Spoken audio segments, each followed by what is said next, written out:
Hello everyone welcome करछि मोर छोटे new blog को आशा करछि आपण माने बहुत भल थिबे। तो मु भी बहुत भलरे अछि।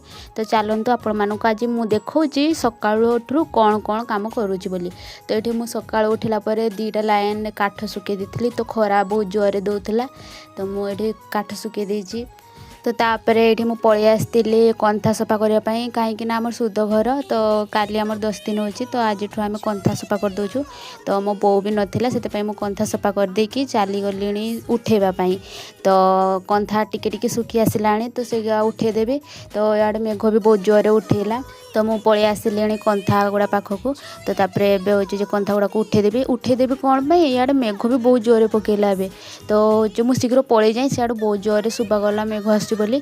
तो एबे मु उठे दउची कंथा गुड़ा को तो मेघ आसीगला। तो एपटे खरा भी दौ थाए एपटे मेघ भी आसता है। तो तापरे मु आड़े होचे जो कंथा गुड़ा को उठेकी नहीं पलि आसली।